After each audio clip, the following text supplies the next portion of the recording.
Hey everyone, welcome back to the Two Rivers Tabac Book Club. This week we're going to cover the prologue and chapters 1 through 10 from Path of Daggers, which is book 8 in the Wheel of Time series by Robert Jordan. I'm Andrew and I'm joined today by Josh. Wow, hello there. Hello, Josh. So this is Hello, it is actually I. going to be a re-recording of our first episode. So the first episode we recorded had no structure and the audio was horrible. So we Yeah, decided it might be a it good idea to sounded like re-record shit. it. It was fucking horrible. So we're gonna re-record this portion of it. So we do try to we're gonna try to remember all the main events, of course, and we have notes to go off of, but we might miss little details and things like that as we talk about this prologue in the chapters 1 through 10. So just kind of bear with us a little bit here since this is going to be a re-recording. Yeah, this is even like the first time. There was just so much going on, and without like the structure we had, I didn't really remember too much of what was going on anyway. So these notes are really gonna have to help kick in. That's great for first episode, don't you think? Yeah. But hey, it's better than nothing. And So I mean, at the end of the day, we want to like provide a good experience. Like we want it to be casual, and Josh and I obviously know each other pretty well. We want that to reflect in the videos and stuff. So re-recording this, I think it'll be better overall. yeah, Just we're yeah. we're gonna try to be as analytical as we possibly can, but at the end of the day, this isn't like our main gig. Yeah, we're That's not saying, we're you not know, we're just two dudes. We're not yeah, I'm not saying I don't care, but I yeah. mean, I care. Yeah, we're just two guys. But thanks for All joining us if right. you're joining us for this episode. Um, we're going to start it, like I said, with the prologue here. So the prologue is called Deceptive Appearances. I'm just going to read the outline here and then we'll kind of go into more details from there. So the rulers of the Borderlands form an alliance whose main purpose is finding Rand. Varen uses the excuse of questioning Aes Sedai named Dot Song in order to place a weave similar to compulsion on them. Morden plays Shara, and thinks about Rand. All right. So first off, so Moradin, you're going to remind me exactly who that is. So is because I'm thinking of like two people. So is Moradin like the queen of the sun? No, the one of the wise ones from the Aiel, right? No, Or so no? yeah, so Moradin is that new Forsaken, and I Oh don't yeah, remember him that well either because honestly, he hasn't been in the series that long. He was yeah. introduced after Mogadine got went in the bad graces of the Dark One and like isn't in the Dark One's not happy with her anymore, and he assigns Moradin to like control her basically, and he's like the Yeah, new second in command. yeah. Because basically after she got basically captured by Egwene and all of them, and then she escaped by who let her escape again? It was one of the Forsaken. No, maybe it wasn't a Forsaken. It was a Dark Friend. Yeah, she got away. I But believe it. Yeah, Dark Friend got her out, and then brought her to Shale Ghul, and then the Dark One was like, "Oh, you failed me, so now you're not. I'm like stripping you of your title, basically now." hmm, And then she got cool. tortured and stuff, but and Yeah, then good Moradin, times. because I remember, so she got her soul taken out or whatever by the man, I can't even remember what it was called. It was like a box or something, and she and it can only happen in Shale Ghul, but the Dark One like removed her soul basically and like put it in that box and gave it to Moradin. So like Moradin can basically do anything Oh she yeah, wants with her. Because even if her yeah. body dies, then like her soul is still in the box. So I think it's called a Awesome. Kuvasora or something like that. All right. So that's okay. So that's the reason that'll lead into later things in this book that we've already talked about. But Yes. since it's a recording, Probably shouldn't mention it. No, but yeah, it's kind of setting up like I mean, obviously it's the prologue, so it's obviously setting it up. But like, yeah, Moradin is starting to figure out what he's gonna do as far as his plan, and he's clearly like a new antagonist. Yeah. So I guess a lot has happened in this prologue. So I should probably just do like a quick rundown, real quick, and then just get straight into chapter 1. Yeah.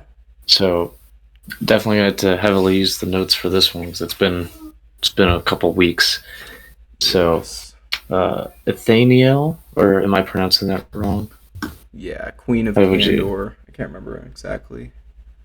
Like, if I'm pronouncing it wrong, and anyone is listening to this, feel free to tell me in the in the comments. Well, that's what people come here for, is expert analysis, so and expert pronunciation.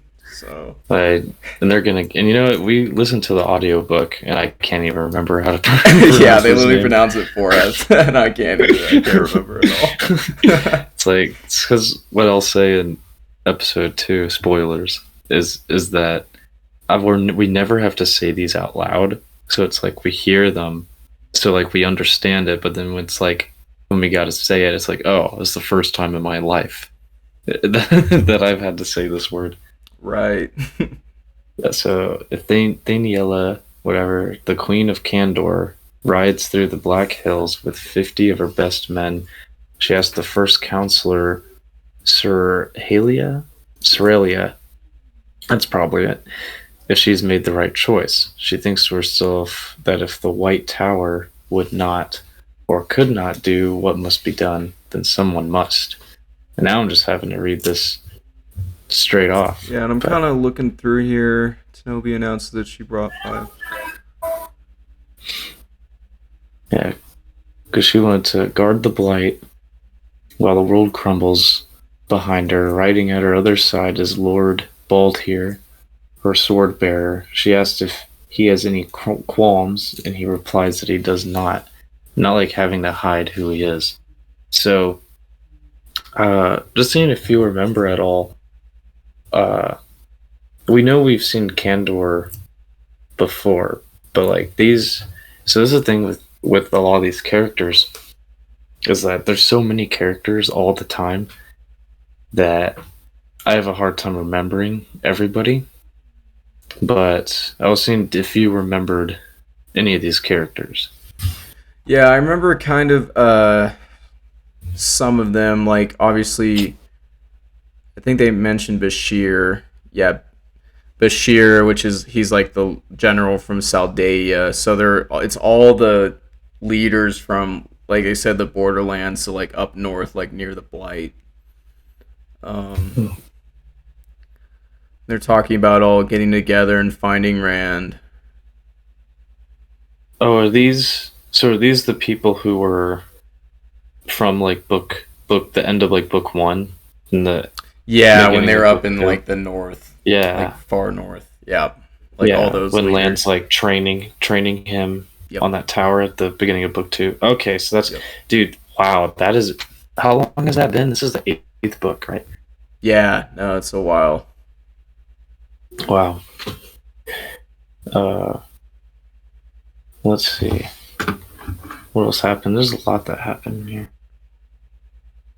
Let's see. It's kind of, especially this first paragraph where she basically is saying, we should ride and find Rand and unite with his army, because obviously the borderlands are there and they have to fight the Blight constantly. Like there's constantly Trollocs roaming around and Murdral, and they have to fight them all the time, and they're used to doing that. But she's kind of saying, even in this first paragraph, like, it's no use to guard the Blight while the world crumbles behind her. So they're kind of saying, like, it's time to maybe just abandon the borderlands and bring the army to Rand and just join his army, because things are going down already within the country, and there's just not really any reason to be staying in these strongholds in the borderlands.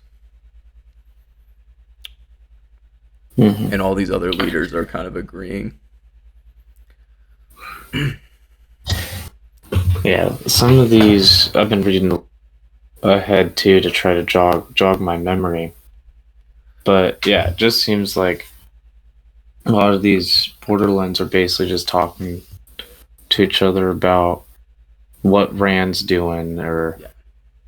uh, like right here it just says the fourth Borderland ruler, Tenobia Kazudai of Saldaea, informs them that she will not turn back until Davrim, Bashir, and Randall Thor learn exactly who rules Saldaea. Okay, so uh, Tenebar Kuzdai. So this person, who is this person again? Remember exactly?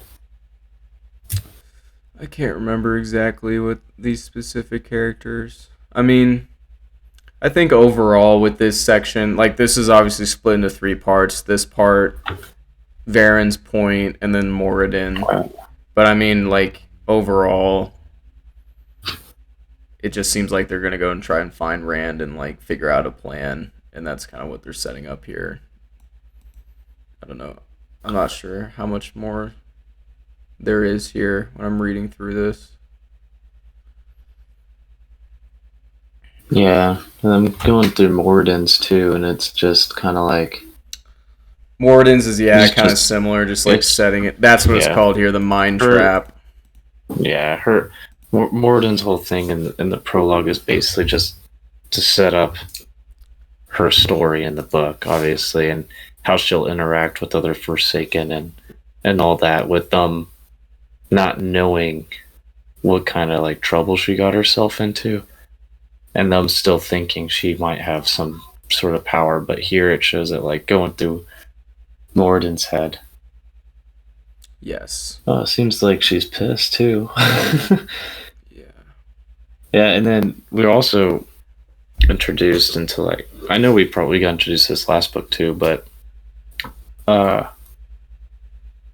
Moradin can use the true power, not just the one power. So we don't really have that much info yet, but I feel like it will be something Rand will eventually have to find out about, and I think that it will get rid of the taint, or at least like help decrease it, or something Yes. like that. Yeah. I think the more interesting part in this whole prologue is the Varen thing, because she doesn't use compulsion to force this person to speak to her to answer questions. She uses a different kind of compulsion that hasn't been mentioned up to this point. Like we know Ravine used compulsion on Morghese when he was controlling her, and obviously the tower like frowns on that. Like you shouldn't use compulsion to force people to do things, but Varen uses it within this passage here in the prologue on this person, and it's not exactly compulsion. It's an ancient type of compulsion that not a lot of Aes Sedai know about, and it's dangerous. Well, So it's kind of setting up a new kind of way to control people, but also up until this point, Varen hasn't really done anything. In my, I guess I can't remember anything where Varen was like doing something really bad. I mean, she wasn't really. She's been fairly neutral most of the series, but in this passage, she's using like a forbidden spell. mm-hmm. Well, I think I'm ready to move on to chapter 1. Hopefully, I'll. Yeah, I mean, other than that, there's like not that much in this prologue, really. I feel like it's very, Yeah. I remember it being very long, but like, there's not a lot to glean from it. Yeah. Okay, so chapter 1 is to keep the bargain. So, Avienda, Nynaeve, Lan, Elaine, Brigida, and then the Sea Folk, the Kin, and some of the Aes Sedai that came from Salidar leave Ebudar through a gateway. Yeah. Okay. So the end of the last book, I remember when they got the bowl, and the ghoul was freaking everybody out, right? And so they all they all wanted to leave, and then Matt stayed behind to go find the boy. Right. And then, then the wall, when Matt was looking for the boy, the sea folk, the what are they called again? The Windfinders. The Windfinders. Well, like the bad ones, the Sanchan. There we go. Yeah. So the Sanchan were attacking. Came out of nowhere, and then a building fell on Matt. Right. Allegedly, and we haven't seen him since. So they went through their little gateway and left Matt behind because they think he's fine. Yeah. So I guess that's where we're starting off. Yeah, and I remember now. So like with the Nynaeve and Lan had just gotten married. So that was fairly recent. This is more of a transitional chapter, I feel like, too. I mean, it's kind of checking in with the group, and then everybody kind of talks a little bit. There's a little bit of arguing about the bowl.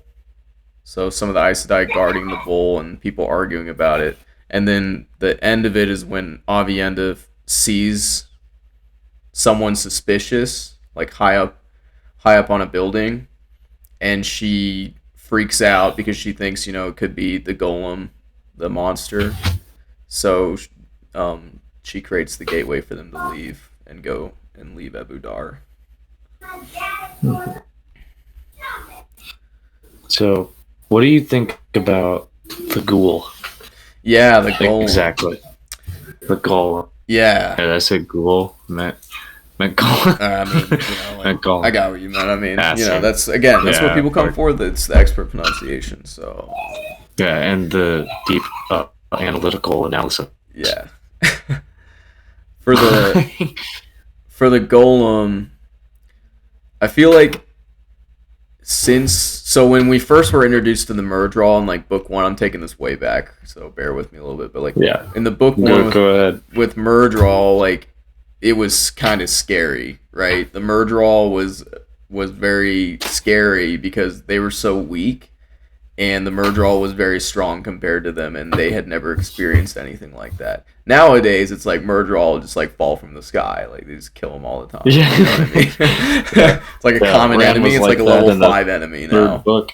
Yeah, exactly. But now you have this Golem, where it's a similar vibe, where the Golem is very powerful, and you feel like it is powerful. One, it can't get affected by channeling. Right? It's insanely fast. It's also insanely strong, and it can shapeshift and like go, it can make itself flat and stuff to go underneath doorways. Like when Matt was fighting it, it just went underneath a doorway and didn't even open the door. So you're talking about a being that is like extremely powerful, and there's only a few of them. I think they said there was like 5 or something. So there's if there's not 5, it's definitely less than 5. Yeah, there's very few. So and you feel a real sense of dread. So compare it to when they were first experiencing Murdral. I mean, they literally ran away from that Murdral for like ever. I mean, and then obviously Tom got hurt from it and everything. But what do you think of it so far? So seeing how the only thing we know that have been able to harm it is its medallion that also allows him not to be targeted by the power. So knowing this with the ghouls, and one more thing about the golems. I keep saying ghoul because there was a part in this book, in this chapter too, I can't really remember, but it was okay. Sorry, my headphones just said connected, and I'm like, shouldn't you be connected already? No, you're good. Oh, okay. All right, just freaking out. So anyway, I keep thinking ghoul because in the last book and in this chapter, I'm pretty sure they mentioned that the golems like the taste of like human blood. Yeah. And so they like eat people. So I keep thinking of a ghoul, which is like a half vampire, half human. Didn't fully turn into a vampire, but isn't fully human. Mm-hmm. So that's kind of what the golem is. But I do like the play that Robert Jordan did with the golems in his series, because like I know like in other series like Berserk or whatever, golems are basically just lifeless dolls who don't have like who can't think or no conscience. They're just controlled by the user to do certain things. But in this series, they have a conscience. You know, they have all the abilities of a golem, basically like just magical and indestructible. But they can't be targeted as far as we know. And they eat people, and that's Medallion's the only thing that can harm. So I think these golems are super and unique to in general, and they're terrifying. Absolutely terrifying. And then going back to what you said about the merge roll, and like first it was the Trollocs, right? Trollocs were terrifying, but now they're easily be taken out by the crew. And then the merge roll, and then the Forsaken were like a big thing, but then even now Rand's taking them out easy. So it's like what else is there? We've seen everything, but then we get more, and the it's not a ghoul. It's whatever. I'm gonna call it a ghoul. Now you have these two things called that are the next. It's like the next step, in evil before we get to the dark one. I feel like. Yeah, no, definitely. I like the comparison you make with the ghouls in Berserk, and I don't know I can't remember which other media golems, you mean? Or yeah, golems, whatever. In The Witcher, they have ghouls, but it's similar where they're mindless and all they do is like eat people basically and kill people. And that's it. They don't have any brain. But yeah, in this it's a lot different where it's sentient. So I think it's a cool enemy. Because even like the Murdral, the Murdral can be scary, but they remind me a lot of the Ring Wraiths, right? So it's it's a lot like Lord of the Rings, but then this is like a more unique enemy. So I like that part of it. Now, who would win, like 2 golems or that mist thing from the gateways? Blood. Not the gateways. Yeah, what is this? Machan Shin, the fucking whatever, the death wind. Yeah, the death wind. blood. Yeah, for people who don't know, who are like actually reading the book and not hearing the audiobook, when it gets to the parts with Machan Shin and the way gates in the audiobook, the author, the person who's listening to it, is just like, blood, I'm gonna kill you. It's really what he sounds like. It's so good. If you haven't read if you read the audiobooks, I'd say listen to the first 3 audiobooks, because the voice actor guy who does Beazelmon is fucking hilarious. It is really funny. It is literally the best thing I've ever listened to.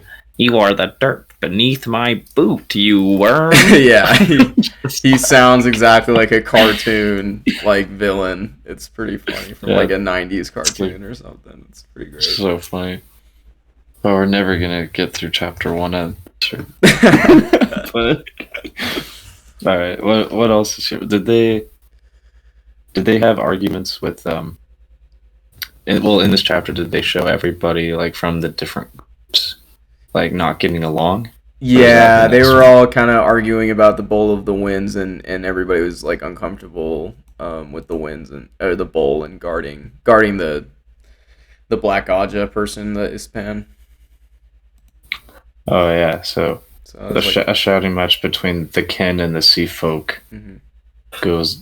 starts, and I guess someone has to break it up. Elaine can't do it; she's not used to it. But then I think I remember this because I think Elaine was complaining that Nynaeve was like, being like, oh, Nynaeve to everybody else. But then when she saw Lan, she became a dumb girl. Got all gooey eyed or whatever you want to call it. Yeah. Towards land. But then I think did she break up the fight in this chapter? I'm trying to remember.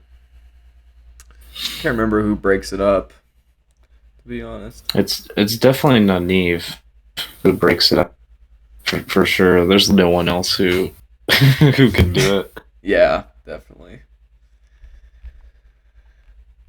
But yeah, I think that's pretty much it. I mean, this is mainly like a informational chapter. I feel like there's not like a ton. Yeah. Yeah, I guess it's not really that important. Review book. I don't know what to tell you. I'm just kidding.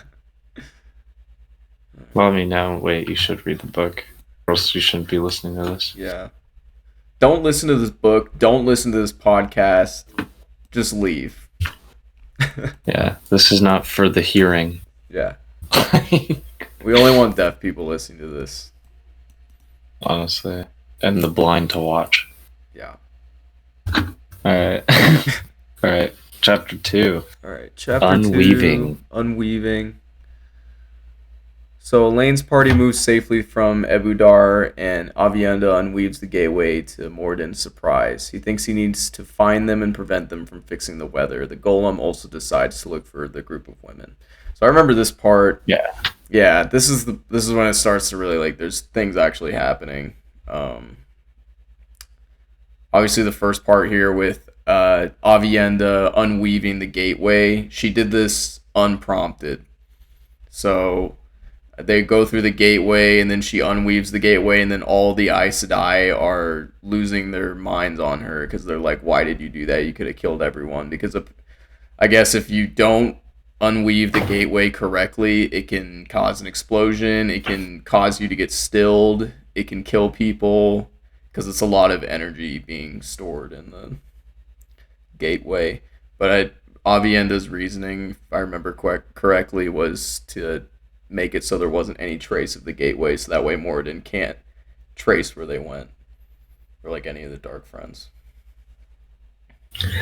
I think that's a really cool kind of way to expand like kind of the lore of the power, to where it's like when you weave these things with the power, if you like fuck up, then something really, really bad could happen. Because like even if it's like accidental or mean to do something, it's still like one of those things where it's like a trial and error thing. So it's not like in, I don't really know what to compare it to, but it's kind of, I just find it interesting to where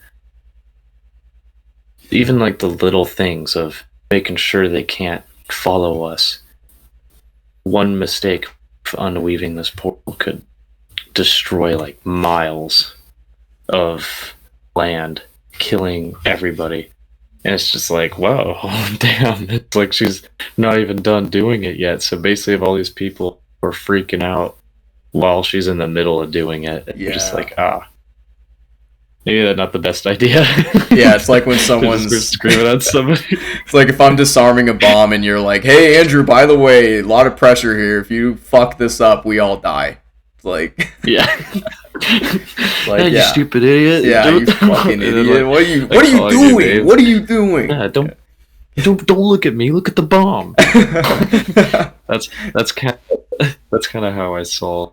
That's kind of how I saw that scene. Yes. It's like it's just a clusterfuck. Yeah, and this is where this is where the I remember is like thinking, he's like, who should I go for? Should I go for the guy with them?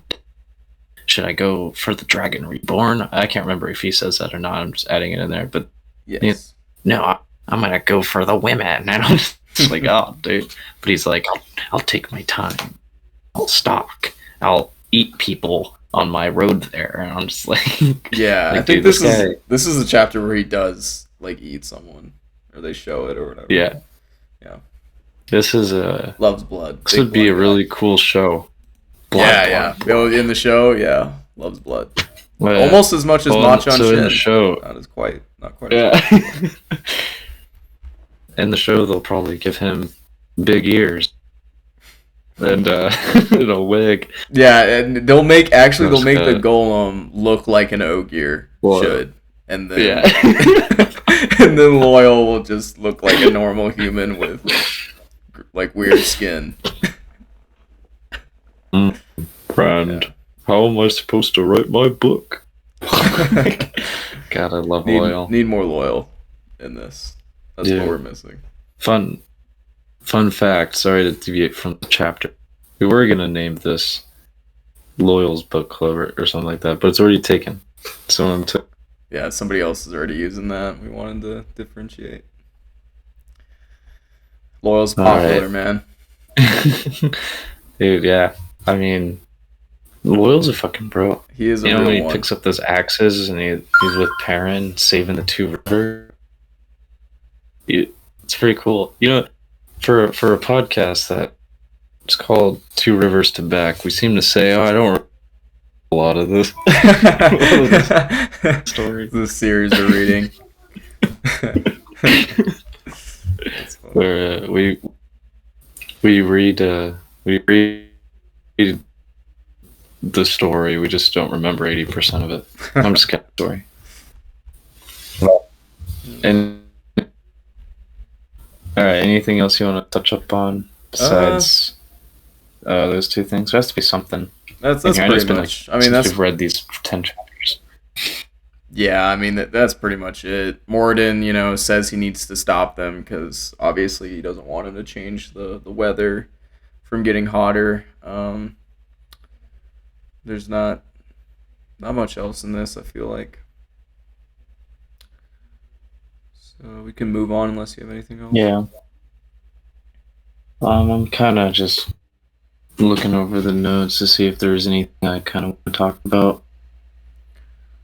The Windfinders, Ken, and Aes Sedai agree that this is incredibly dangerous to try. Oh, yeah, they were talking about the unweaving. Yeah, let's just go to the next chapter. Okay. So chapter 3, A Pleasant Ride. Elaine and Nynaeve's party arrive at the Kin's farm. So this is fairly transitional as well. There's not a ton here. Yeah.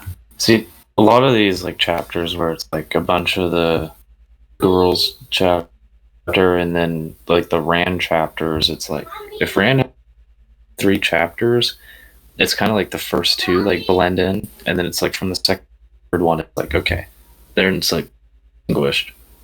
This is just an example. It's the same with this chapter when so this is chapter 3. So yeah, it's this chapter, the last chapter, all just kind of moving at, Yeah, they all kind of blend together into the kind of the same scene. I mean, here they're kind of just they are individual scenes, but yeah. Yeah. Let's see. Avienda discovers that Elaine received her message. The way that Avienda addresses the sea folk who was supposed to carry the message to Elaine doesn't sit well with the sea folk. Yeah, and then Adelius suggests that the sea folks' peculiar ideas on Ail. I really, that's how you spell Aiel? Yeah, that's Aiel. That's the first time I've ever seeing it written down, so it's pretty cool. All right, anyway, I could be used to keep them in check. Cool. So this is interesting. 3-4 different types of groups together, not liking it. It is pretty good. Yeah, and then the kin are still trying to get Elaine to release Ispin to the Aes Sedai, the Black Aja person, to get interrogated. Sends him away. Nynaeve is still fussing over Lan, which reminds Elaine of Rand and makes the ride more miserable for her. And then they arrive at the kin's farm, and Elaine summons Rihanna to the front. And then Elaine talks about, okay, I'm ready to go back to Caemlyn and claim the Lion Throne. Oh yeah. See, it's about time. It's like you couldn't have done that 3 books I ago. know, right? She went over the whole bowl of the winds thing took so long. It's like, man, you're like the Dude, queen of Andor. honestly. Send Well, somebody else to do grand, this. like granted, okay, so the bowl thing was what around like 3 books ish that they were like doing it, Yeah. but in like the whole last book was like a week, so it feels a lot longer for us than it like is for them. Maybe I don't Yeah. know because we're doing like 10 chapters a week, Yeah. but finally start to get into the bull stuff. I'm ready to get back to the Horn of Valir. Yeah, no, the horn is very cool and yeah, it hasn't been mentioned in a while. All right, Do you but I don't think have there's really anything left anything in chapter else. 3? No, I don't have anything else. Yeah. All right. Okay, Chapter so 4. chapter 4, Quiet Place. The rival Aes Sedai causes a lot of fuss over the women in the farm. Nynaeve and Elise, the one responsible for the farm, try to settle things down, while Van Dien and Adelius decide to question Ispen. And Elaine and Avienda go through the items they brought from the warehouse. So they get introduced to the person who Uh, runs the farm. And then the person who runs the farm sees that they have Aes Sedai with them, and a lot of the people in the farm try to run away or they faint. So clearly they don't like Aes Sedai. oh yeah. So was this? So was this was the or all the Aes Sedai or not all Aes Sedai, all the women at the farm running away because they're scared of being caught by Aes Sedai. Is that Yeah. what this chapter? Yep. Okay. So didn't Nynaeve have like a plan to gather up all of them to not like scare them off or let them get away, but it was just scaring them Yes. instead, just making it It worse. made them feel like Yeah, they're getting like sent to the slaughterhouse like sheep. yeah. And even like Lan, I remember like looked at her and was like, "What the fuck are you thinking?"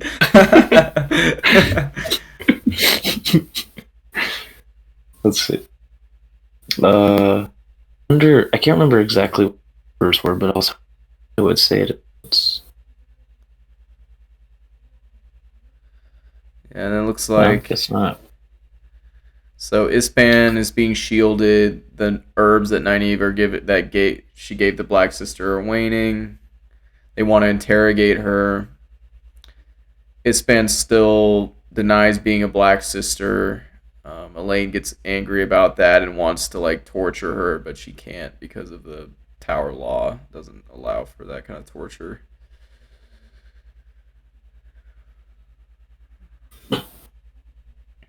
And then in the Sorry, meantime, I'm. Nynaeve is still restoring order among the kin. They look through the warehouse, or they look through the items they brought from the warehouse to find any power-related items, and they mostly find trash, but they find 2 Ongrial. And Nynaeve says, "Okay, it's time to fix the weather." Yeah, no, this next chapter is one Next chapter is when we're I kind can of remember.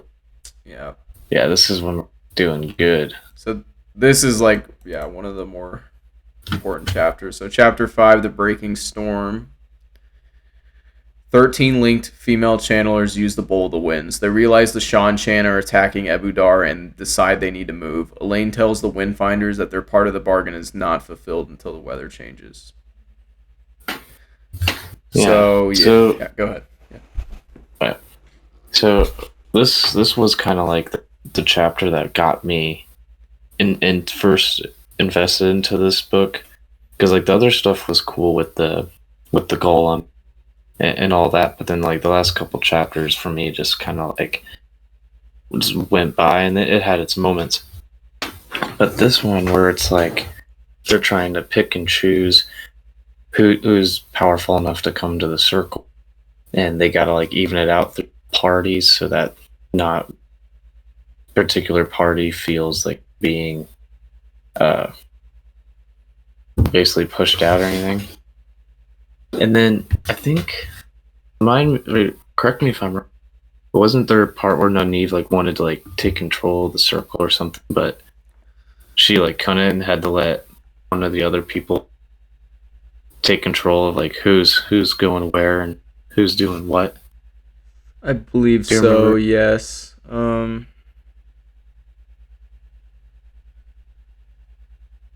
Oh, well, I kind of want to talk about this. So before they started, Nynaeve approaches Elaine and asks her to let her when she's making a for herself, and then apologizes to Elaine. Then Elaine tells her to put herself together, uh, and she gives Nynaeve an Angreal. Yeah. And like, it's like Nynaeve through like the whole series is just kind of like the chick with attitude, right? Mm-hmm. And then I remember we were talking about things around book 4, 5, and 6, I think, where it was like Nynaeve was getting to be unbearable. But then now in like the last 2 books, she's kind of been calming down and actually being a good character. I'm like, well, she's always been kind of good, but just less annoying. Uh, but in this book, it's super funny because now we get to see like the lovey-dovey side of her, be with Lan, and then also be like very snappy with everybody else. So it's really, for me at least. I agree. It's been long overdue for her to just have Lan around permanently. I think it kind of balances her character out a little bit more. I enjoy that part of it. It definitely makes her more likable in my opinion. I think it makes her more relatable as well. I mean, there's like no one who's like always that angry all the time. Yeah, like literally. Like So, literally. yeah, I mean, there's angry people for sure in the world, but that all the time, I don't know. So yeah, no, it's definitely nice to have Lan around, and it's kind of funny too. It's kind of comedic. So let's see. So So yeah, how many folks are in here, right? I know So Rihanna.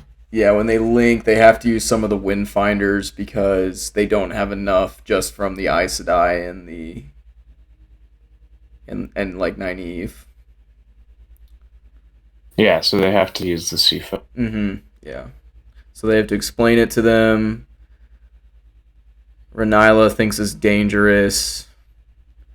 She notes that the Bowl of the Winds uses both halves of the source, so it uses Sidar and Sidene.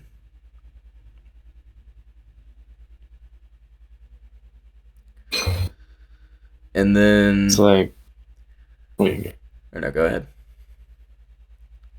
I'm gonna say it's like I think I remember this chapter is like when every time they added a woman to the circle, like I think it was from Blaine's point of view, I want to say, where she was just like the power was unimaginable. Like Sidene, all that was to let go and use it on your own. But having all even as you're like a conduit, so you're not the person controlling all of it, you're just helping increase it. Said it was just like it was a feeling like no other feeling. And also kind of terrifying, I think. If I correctly. Maybe I don't. Yeah, no, I mean to wield an object that controls the weather for an entire world. I mean that's pretty insane. The Yeah. amount of power you would need to do that is ridiculous. So, and obviously in the previous chapter, Morden talked about having to stop them from changing the weather. I mean, the Dark One himself had to change the weather, so you're essentially using the same amount of power that the Dark One used to like freeze the weather. So it's crazy. And then, And or go ahead. I was saying, like, after they were done testing them and they were seeing the kind of that the sea folk were demanding that to the Aes Sedai that bargain was over, and Nynaeve is like, uh. Yeah. I'm. It's like she wasn't convinced it fully worked, but I mean that soon changes because it definitely did. Yeah. At But this point, obviously they don't know, and Nynaeve is like, you gotta fulfill your bargain. We don't know if it actually, no, completed. dude, there's no way. All right, there's no way they're gonna give them that until the Dark One is defeated. Like they'd have to have a little war or something to Yeah. get that bowl because that bowl is gonna definitely be of use in the last battle. Oh, for sure. Absolutely. And then let's see here. So yeah, then they become aware of all the channeling happening in Ebudar, which is obviously the Damani with the Shanchan, and they're like, okay, we gotta go. But there's Nynaeve wants to go back to get Matt, but Elaine tells her they can't, and Matt's just gonna have to take care of himself. So they agree to leave. There's too much at stake, and then they see one of those dragon things that the Shanchan have. I remember that, and I like the chapter. I believe was it the last book where they had a chapter just talking about like two of the people who were riding them and like how they interact with them and stuff. So they finally get to like actually see one Mm-hmm. in this book. It's Yeah. it's really cool to finally see the Sanchan do stuff because it's like after they got their ass beat in book 2, they've kind of just been mentioned here and there. Right. But last book they started doing some stuff. It's like, all right, let's go. Yeah, and we have like a real serious army because up until this point, Rand and his companions really haven't had like a strong competitor. I mean, obviously the Dark One is there and stuff, and he has his own armies, but it's kind of like Sauron in the early parts of the Lord of the Rings. He's not really like that strong. So Yeah, it's kind of yeah, like here and there. right. He has spies and Yeah. people that'll follow him scattered around, but no, like the Forsaken. Yes. But the Forsaken, because since they're all competing to become the Nameless, none of them, they're not just putting all their shit together and just going out and destroying Rand. But then I think the Dark One told them to like keep him alive because I think the Dark One wants to turn him somehow. Yeah. So there was one more thing I wanted to talk about here, but I think oh yeah, okay.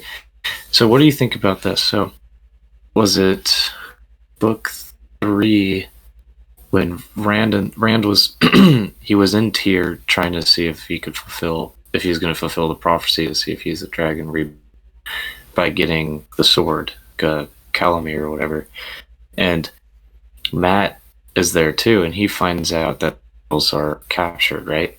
And he's like, okay, I'm gonna go save the guys, and then he goes to save them, right? But then here Nynaeve's like, oh, we should go. I mean, granted, they don't know what happened to Matt. They assume he's all right, but to just leave him there, I'm just kind of like, I understand why you don't want to go back because of the war stuff, but come on. Yeah, it's a tough decision. Obviously Nynaeve wants to go back. I think it's tough because it's like if you go back and you can't get him out, you're gonna become a slave. I mean, they're gonna chain you, and then you're useless, and you're a slave. So it's Yeah. it's tough, and you don't know what Matt's. And then on top of that, you have the bull, right? And if the Dark One gets the bull back, they're screwed. So Yeah. yeah, I feel like with Tyr, it is also pretty. It was pretty risky for Matt to go and like help them. But it's almost like, I mean, obviously with every book the scale gets bigger, but like now, I think back in the Tyr books or back in book 3, I would want to help the girls obviously if I was Matt, but now that they're in such high stakes situations, it's almost like I don't know if it's worth it, honestly. But yeah, it's tough either way. There is a lot more at stake. And I guess, granted, they don't even know if Matt's already left or not. They have no Yeah. idea. So they're just like, oh, he'll be fine. Right. I think it would be because yeah, in Matt's case, he knew where they were. He knew they were Yeah. prisoners and in the dungeon. With this, it's like Hmm. you don't even know where he is. He could be anywhere in the city. Like you said, he could have left the city. He could be a prisoner. He could be dead. And Yeah. And yeah. sorry, you can No, finish. no, go ahead. I was just gonna. So like with Matt's is like, yeah, the only thing he had to risk was his life to Right. save them. But now, like not even Elaine and Avienda, they not only had to risk their lives if they go back and save Matt, but then they, like you said, you got the Aes Sedai, and then you have all these wildlings now. So it's like, you have a lot more responsibility, and all that responsibility, I would say, is holding them back from saving. And that's just the situation. Yeah. It does suck that they leave him though. I was surprised they weren't like, all right, let's just send two people to like try to save him or something, and everybody else just leave with the bull. But obviously, coming up here, I guess that'll kind of lead into the next chapter. They kind of don't have a lot of time to decide because the Shan Chan are on them like really fast, and in fact, like they will just Yeah. die. So but Yeah. Then I guess if they did send like two people, you still have, because they know that the Sanchan who wield the slave people, right, can channel. So you have those people could channel, the Dumani could channel, and it's like, if you just send two people in there, they're most likely just gonna get captured. right, So yeah, yep. all right, you Poor ready for Matt. the next chapter? Poor Matt. Wonder what he's up to. Yeah, I know, right? His luck ran out that time. We'll find out what how he gets out Oh of God, that. these damn dice are running in my head. Yeah, the trickster. Trickster. Is he Loki? Kinda that vibe, I like his hat. right? I do too. All right, All right. you gonna announce Yeah, I don't have next anything else for chapter? that one. Yeah, we can do chapter 6, threads. So this is kind of what I was just talking about. They have to leave really quick. All the people leave the farm through a gateway to one of Elaine's estates in Andor. Elaine, Brigida, and Avienda stay behind so Elaine can try to unravel her weave and deceive the Shan-Chan who arrive at the farm. Elaine makes a mistake destroying the gateway, killing a lot of the Shan-Chan and wounding herself and Avienda and Brigida. So we have a parallel here where, Avienda was able to unravel it successfully, but then Elaine tries to do it under a lot of pressure with the Shan Chan literally coming through the gate to kill them, um, and fails to unravel it correctly and just creates an explosion. Yeah, it's pretty badass, I'd say. Yeah, I mean, it worked out for them because it killed them. But yeah, it's a high stakes moment because obviously the Aes Sedai talked about how you can just get stilled from that. Obviously, Nynaeve knows how to heal people who are stilled, but yeah, I But mean, you but could they just come back weaker. yeah, they come back weaker, right? Like Swan is not anything like she was prior to being stilled. So Hmm. So it's yeah. During this part, I was at work, and so I don't really remember a lot of all the fights and stuff that were going on. I think Gita got an arrow egg, and if it would have hit her in the knee, that would have been a cool scar. Hmm. She got injured, and Elaine was just like, "Oh, like I can feel the pain. Oh gosh, it hurts." So it's like, yeah, we're seeing more of that connection, because like in last book, when uh when Brigida would like got drunk with Matt, and then it showed like Elaine was also getting kind of drunk too and didn't drink anything. So we're getting kind of like, if whatever's going on mentally and physically affects both and Aes Sedai, which I guess we also see Lan and Moraine when Moraine died. But it's nice that we're getting a little bit more kind of events, right, that show that off. Yeah, no, definitely. Definitely. I think I should probably mention here too. They have a little portion where it's from the perspective of two Shan Shan soldiers who are on Rakin, like the dragons, basically.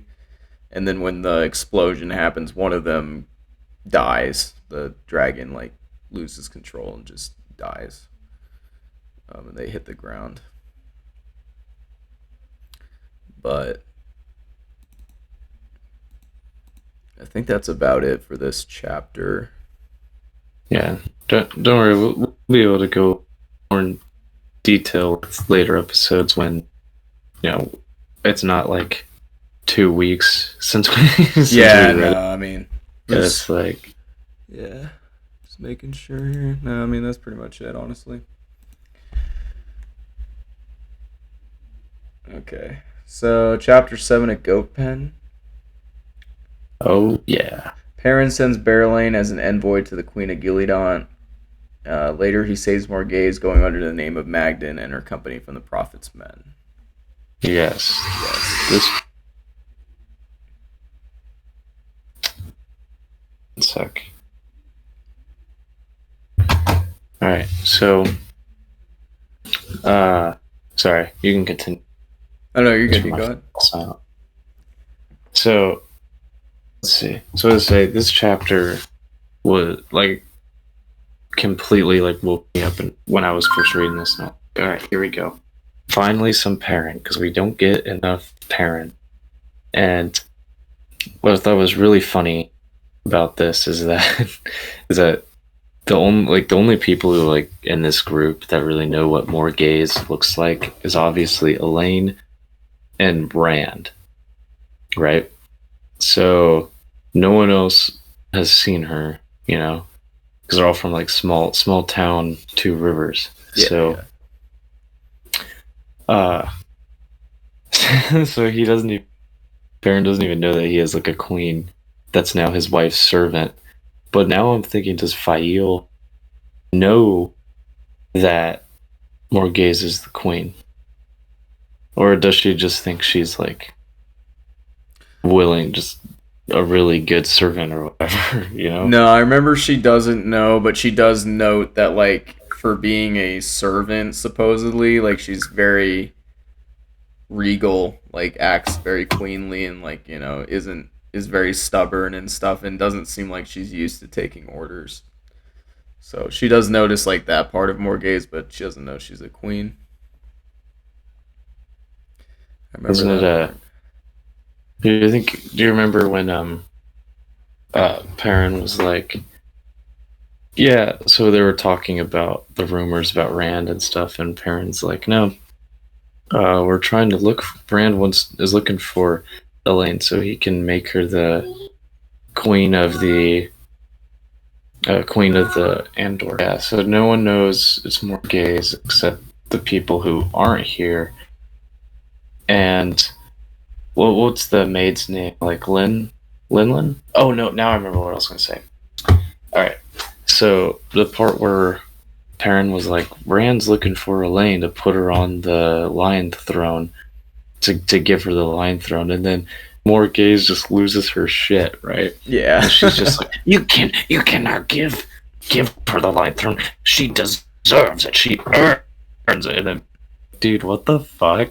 Like, chill out. He's like, for you, why do you care? He's like, but it's just, I like how none of the guys like understand why the women are getting pissed off, because to them they're like, yeah, you do deserve it. We're giving it to you. We don't want it. And your rightful place is on it. But then their pride is just like, oh, it's like, we don't need a man to give it to us. We earned it ourselves and all that. So I see it's just how language.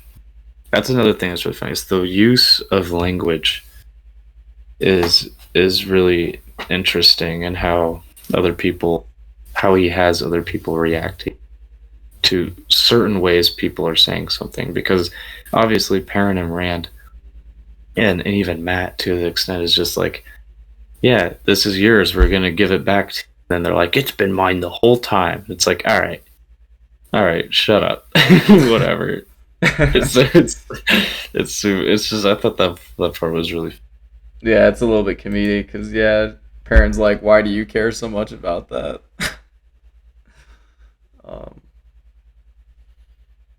it's also just funny because I mean, it is her birthright, but she also went after the Bold the Winds for 3 books, so I don't know what Yeah. her priority Hey, is. it was it was like a week.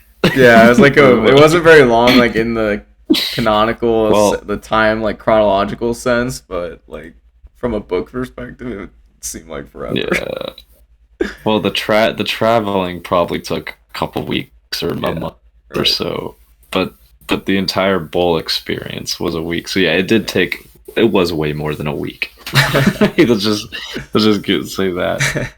Uh, Yeah. let's see. I know Is the Here debate you go. between who would go to the Queen of Gillidan or Gildon, I can't remember exactly how it's pronounced, but it was either Berelain or Fael, and Fael like wanted to go, and Perrin was like, "Nah, Berelain should go because she has more experience like talking to other rulers," and Fael was pissed about that because it's like him picking Berelain over Fael. Is this the chapter where Perrin talks with his old buddy, or is that the No, next one? no, not Okay. I don't want to not mention quite it yet, there yet. but Yeah, but because I do remember quite a bit of like some of this shit. yeah, it's kind of comedic. Yeah. This is the chapter though where it's confirmed that Rand and him did not have an actual fight. Yeah, yeah, All right. Which honestly, from when it first happened, I was honestly kind of startled because I was just like, what? They couldn't have fought. There has to be something else to this. And then you get like Fael in the last book saying, I think your fight was fake. And Perrin's just like, ugh, why are you always angry? And so then, and then like this yeah, book finally, where this book gets finally confirmed. So yeah, yeah, definitely. And in fact, he's trying to follow Rand's orders to like a T, which we talk about later on. But yeah, is that do okay? So Perrin did run into some of the prophet's men in yes, this chapter, right? yeah, that's how he got Yeah. Magdin because he fought. Well, Aaron points out that he thinks they're brigands and they're some of the dragon sworn, and yeah, they beat them and then take Magdin and her friends like Lenny and the bartender guy because they were captured by the dragon sworn. Yeah. And Perrin was just like, go tell the prophet to stop doing all this crazy shit or I'm gonna kill you. It's just like, he's just like, get the fuck out of here. I'm just like, and then Perrin's like, oh, who have I become? Who has Rand become? It's just like, it's like you were just getting on Rand for pulling that shit like a book or two ago, right? Yeah. And then he straight up is just like, I'll kill you. And then so I think it's just he doesn't I can't really remember correctly, but correct me if I'm wrong, but isn't like Perrin's like, oh, I can't believe I said that. I need to calm down. Yeah, he kind of. I think he does say something like that. I feel like part of the Wheel of Time is just understanding that everyone in the book is kind of an asshole and kind of a hypocrite, except for Yeah. Loyal And you know, and men. that's That's like it. and men, yeah. And you know, I think that's what makes them so human, because it's like what they picture themselves as versus what they do is like sometimes Perrin lets his anger get control of him, which he most of the time tries not to. Like that time he choked Fael, but she was into it. Like the way Robert Jordan wrote it, Fayo's like into that shit. So Perrin, on the other hand, is not, because he's been strong his whole life, right? So I think since Perrin knows his strength could really hurt somebody, he tries to boil all his anger down and try to be on the safe side. But then when he's pushed too far, like in this instance with the prophet's men, it's just like he's calm most of the time, but then since he bottles up all the anger and all the stress, it's just like that, and he's like, I'll fucking kill you. So, Yeah, no, definitely. So I think with these characters, there's something very human about all of them, who like hold themselves to the standard that they can't possibly get or be just because they're human. Yeah, no, for sure. But got anything else, young Bull? young bull? I don't think I have anything else in this chapter. I think we kind of covered that. Let's see here. Cool. Right. Chapter 8. So a simple countrywoman, Basil Gill, which is that bartender guy or the tavern owner from a long time ago, tells Perrin a made-up story about him and his companions and how they ended up in Gildon. Fayoul offers to take Magda's group into her service, to which Magdan agrees. Later on, Fayoul receives a report from her scouts. Talonvor kisses Magdan. So Basil Gill, I remember the conversation between him and Perrin where he tells that made-up story, and Perrin knows that he's lying and it's a fake story, but he kind of just accepts it. And then, like we talked about, Magdan, which is Morghese, becomes Fayoul's servant, as well as the rest of them. All right, because I was confused for a little bit because I forgot her made-up name. Yeah. So, yep. Talonvor is that guy who, in the last couple books, has like been guarding her, right? Like her last night or whatever. Yeah, kind of her like love interest person. Yeah, he used to be like one of her soldiers. So in these notes where just Talonvor kisses her is very misleading, because I don't know if you remember, but he just kisses her on the eyes. Yes. Or like on her eyelids. Yes. So, and I actually kind of remember this scene too, because I remember thinking, oh, this is so sweet and kind of cheesy and really funny at the same time. Like, I loved it. Because you have Talonvor's, like, they're in a dark room, right? This guy's sleeping on the fucking floor. she's like on a bed, right? And they're all like talking, and he's like, just tell me to leave if you want. Just do it. And then she's like, I don't want him to leave, but maybe he should. But why don't I want him to leave? You know why you don't want to leave, but he's too young. And then she's like, I can't, I don't want you to leave, right? And then he's just like, well, I wouldn't have left even if you told me to. Right. He says he would have given up hope, but he wouldn't have left. It's a very like sappy scene. Yeah. He's what a simp. Talonvor, Wheel of Time, number one simp. Number one simp. I mean, granted, how Morghese is described, it's kind of like understandable. Like, I mean, you know, whatever. I'm not gonna get it. But if you're a Robert Jordan or a Stephen King, no, never mind.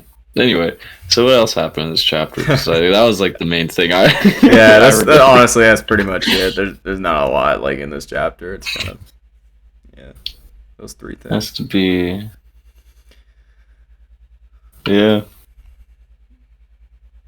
All right. Next one. Chapter 9, Tangles. The outline for this: Perrin inspects his camp. That's literally it. Okay, next chapter. Um, so more of like Perrin being annoyed, being treated like a lord. He doesn't want anybody, he's annoyed that people won't let him do stuff himself.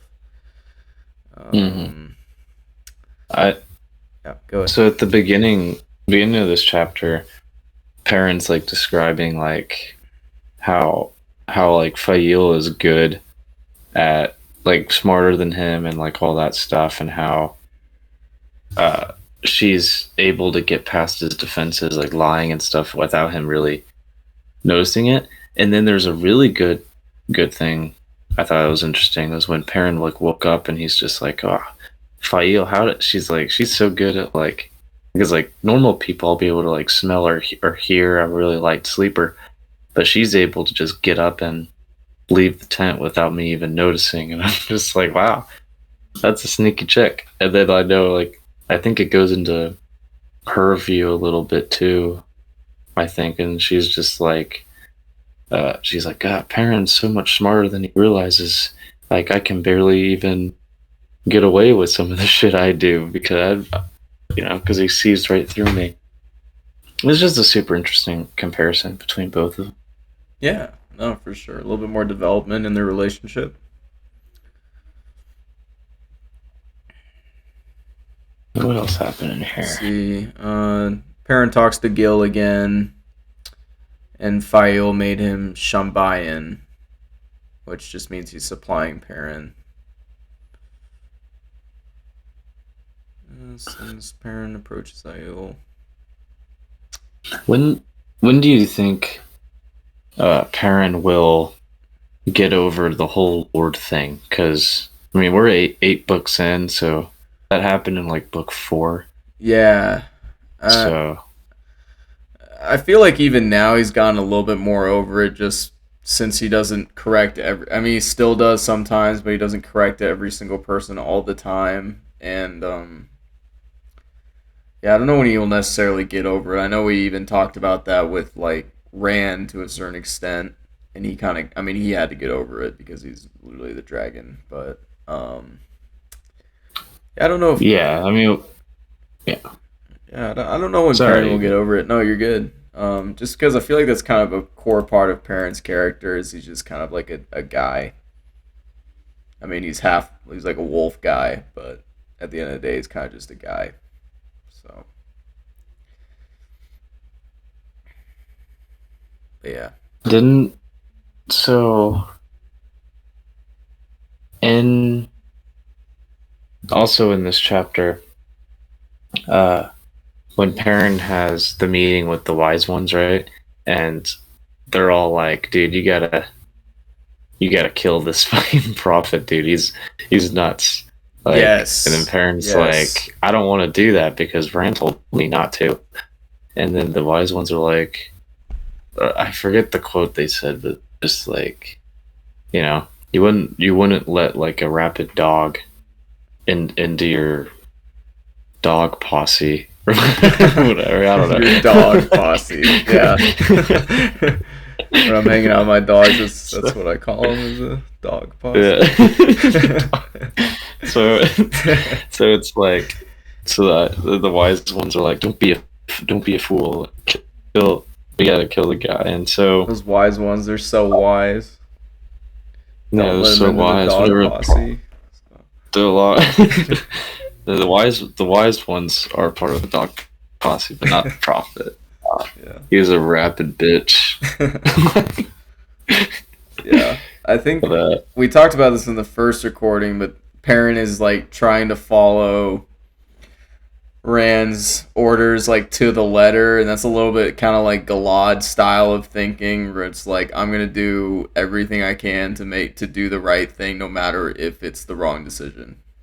So it's a little bit where it's yeah, like you should probably just kill him, um, yeah, but or subdue him at the very least, like just remove him from power. But yeah, he's literally like, I'm gonna do exactly what Rand told me to do, but that's not necessarily maybe the best course of action. And like the wise ones don't yeah. think it is, and most of the camp doesn't think it is. Besides that, I'd say kill the guy anyway. I mean, what kind of ally is he gonna be anyway? Because Yeah, he would the whole time he's saying, "Oh, like I've been the Dragon Reborn talks to me and tells me to do all these, and I'm right his right hand man." And this shit has never met him, never met him. exactly, So exactly. it's like so we know as the readers that the prophet's full of shit, but the people in the series don't. So I don't even like blame people for thinking he does because of all the power he somehow wields by his influence.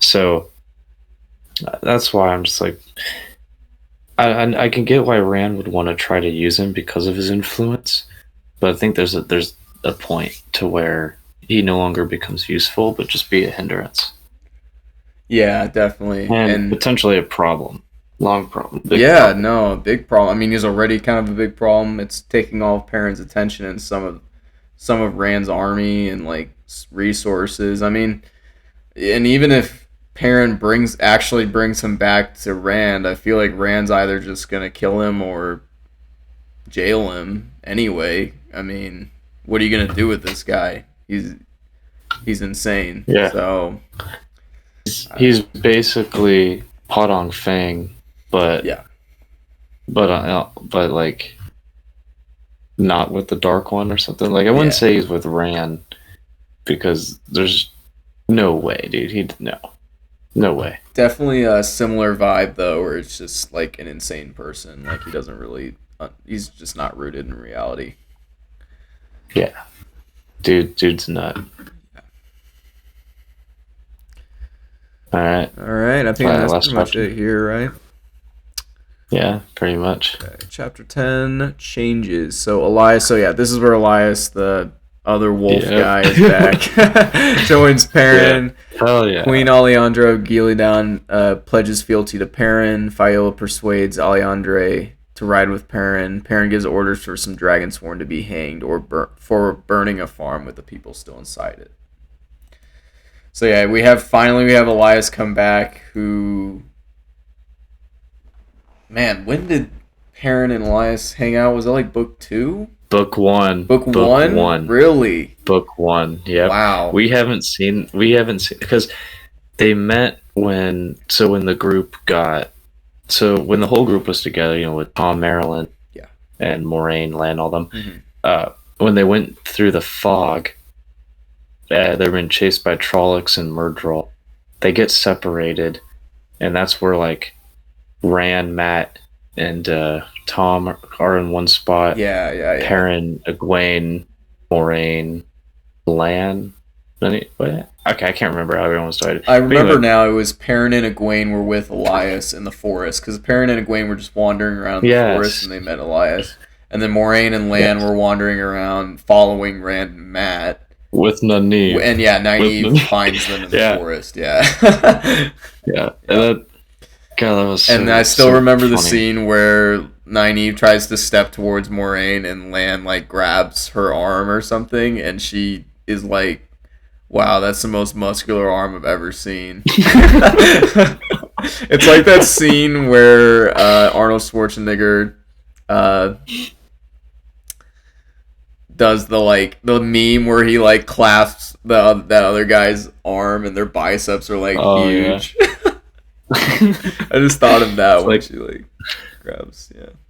So the scene I remember is like Moraine, Lan, and Nynaeve are like in a tavern or whatever, and Nynaeve is just going ham at Moraine, like talking mad shit, and then Moraine's just like, yeah, whatever, I don't give a fuck. And then Lan's just sitting there like, god damn it, I gotta listen to this bullshit.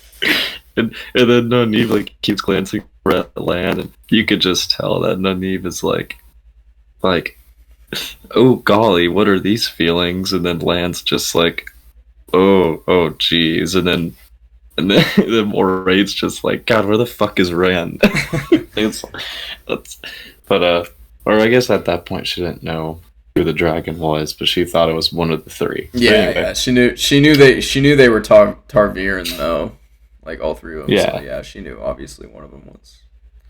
So back to like Elias, right? Mm-hmm. When Perrin and Egwene lost in the woods, met up with this guy who talked to Perrin about, all the wolf stuff, and then they end up with the Tinkers for a little bit.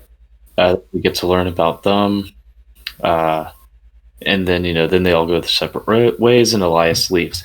So we haven't seen Elias since probably like, oh, I don't even know what chapter, probably like between chapters like 20 and 30 maybe in the first book. I can't remember what chapters he was in, but it's definitely been since like the first book since we've met this guy. So that's why I was super excited to like 7 books later, or 8, whatever. So yeah. Yeah, no, Cool it's dude. cool to have him come back. They have a funny conversation. Oh yeah. Which You yeah. can for a second. Which is like the most hilarious conversation that we talked about it previously, obviously, but like most hilarious conversation to have. When you hadn't seen your like longtime friend in a while, you're like, hey, by the way, this is how you should treat your wife. Yeah. He's like, hey, so your wife likes to be fucking manhandled. Like, just so like, random. You're just like the first thing yeah. he talks about. It's not like, how are you doing? What's new? It's like, he's like, oh, you married a Sunday, and well, it seems to me you're not treating her right, depending on seeing how you guys act between one another. Yeah. Or you may be too passive. You need to treat them more rough. They like it. Trust me. And Perrin's just like, what the fuck?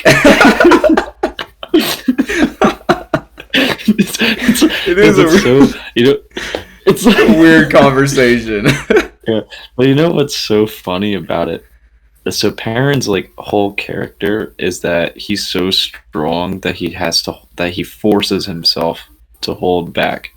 But in this case, his wife wants him to act like that, so it's almost a contradiction of Perrin's entire personality. It's just, yeah. So it's pretty funny because I guess you got to find some way to have conflict or something to keep the drama or whatever interesting. Right, of course.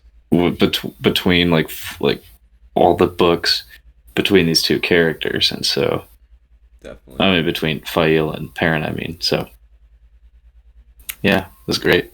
Yeah.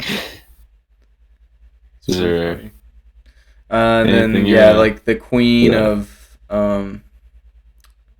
Gillidan, she goes to meet him privately, and she doesn't bring any kind of retinue or any kind of soldiers really, because she said she wanted to meet him face to face and like evaluate him as a man, or more as just like as a leader, and she likes him, and she's like, okay, I'll pledge to Rand,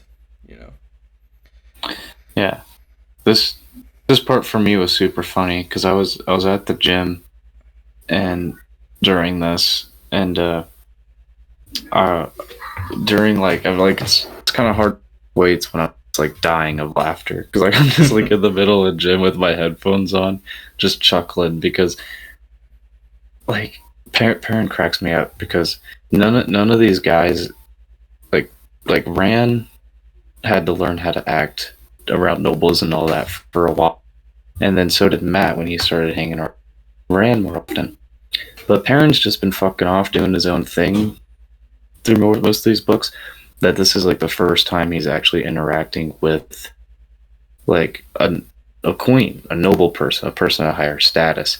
So he has no idea what to do or what to say, and so Berylene is just like, oh geez, I hope he gets it right. And then Fail's like whispering to him words he needs to be saying after she pledges. And then when it's all over, Perrin's like, all right, cool. Yeah. It's like this big terrifying dude. She's pledging to him, and he's just like, in his head, he's just terrified. And it was just so funny. Yes. It's also funny that he's just he's like an actually honest person, and a lot of the other nobles think he's playing a game with them, but he's actually just being completely honest, and the other nobles like don't know what to do with that. So it's kind of funny. It was really funny when you compare these like farmer boys to all the city folk. You get like a completely different, pretty different, Yes. unique interaction between all of them. Yeah, definitely. I think another important part of And this chapter is the parent giving orders for some of the Dragonsworn to get hanged. Like before this, I feel like he wouldn't have done this kind of thing. He's kind of really against killing in general, like any kind of killing. But in this case, he actually gives a direct order to have some people hanged for burning some farms, which they probably deserved it, but it's a yeah, little bit out of character for a parent. I feel like it's kind of just his progression of understanding that some people need to die. So yeah, just just like when Rand was losing his shit real over becoming the Dragon Reborn, and then Matt being like, "Okay, I guess I'm the general. I gotta do this," and then he goes and kills the leader of the Shadow, and all that stuff. Perrin has really only had to fight like Trollocs right, and like monsters, right, and so for not saying he hasn't fought humans before, because he has. He's in the first book. He accidentally killed. Well, not accidentally, really, kill but some of the White you Cloaks. know, He also yeah, fights in killed that some. fight against the Shido, where he kills some of the Shido and some of the yeah. Yeah, yeah, he did when he was going to save Ran. Mm-hmm. Yeah. So, but this, but those were all like war scenarios, like protecting something or all that. And here, yeah, he's protecting other farms and stuff, but it's not necessarily a war scenario. He's telling his men, take those guys and kill them. It's not him fighting to go save Ran or save the two rivers. Like these farms are already destroyed. So it's like the first time we're seeing him really punish somebody, Yes, you know? definitely, absolutely. So it's, and instead of killing him himself, now ordering it, which is completely different feeling, I would think. Because like when he protected Egwene, with his axes, if I done, I did that. But then it takes a lot more. It's like a lot more responsibility on you when you make someone else do it. Oh yeah, no, for When sure. you give the order. And I mean, there's been times where he's judged Rand for doing similar actions or other leaders for executing people, and yeah, you have a situation where he's doing it Yeah, himself. it's not so easy when you're the man in charge. Yep, exactly. It's not so simple. No. And that's what I like about these books, is that it's not all black and white. I mean, obviously the Dark One is evil, and obviously Rand isn't evil. He's just stressed out, going insane, and and no one will listen to him, so he has to do what he has to do. So it's a unique story, Yeah, and I like it. I really like it. the characters are not perfect. I'm glad we re this one. I think we did miss a lot of like uh stuff. Like I like what we talked about in the first video before re-recording it, but it was just unlistenable too. Like my mic was just shit. Uh, yeah, you kept going in and out. Certain sentences, it would just go quiet, and Yeah, it then was horrible. you would just hear me talk about it. So it's a shame we couldn't at least have kept it, even though like the structure wasn't as good. But I think we may have remembered more. But I do like with this one to kind of revisit, and I actually did remember a lot more than I thought. It just wasn't until like the last half of the chapters. Yeah, and I mean the first few chapters were kind of more just like informational and like checking back in with the group and setting everything up. So yeah, I mean chapter 5 is where like stuff actually starts to happen. I feel like, but yeah, no, it's good. Um, Yeah. I guess for next week, Yeah. well, not really for next week, but if you're reading this in like chronological order, then the next episode would be chapter 11 through 20 for book 8. Yep. It's already there for you. You're welcome. Yeah. Ready to go. All 0 of you. I'm gonna say that every time, and we get like one person, I'll be like all one of you, and then all 2 of you, and then it'll go back to 0 after that. Yeah, I go back to 0. Yeah. This is a good time though. But anything else you wanted to touch on before we kind of close out? I guess nothing really with the book. Okay. Because we already have episode 2, so, and then we're going to be recording episode 3 in a few days. Yeah. All right. So, well, thank you all for listening. If you're watching on YouTube, feel free to give us a like or a comment. That really helps to grow the channel, and we really appreciate it. And any kind of feedback you have, feel free to let us know. This is obviously we're very new to this, so any kind of feedback is much appreciated. And then any kind of reviews you could give on any podcast apps like Spotify or Apple Podcasts is much appreciated as well. But I appreciate anyone who's willing to listen to us talk about a book that's literally long as shit, but super good book. Especially starting off with the 8th one. Now, I wish we would have started off with the first book, but we're already 8 books in, and we're just like, I might as well just start now. Yeah, might as well put something out there. And yeah, exactly. All right. Well, next episode will be 11 through 20, and we'll see you then. Yeah, see you in the next one.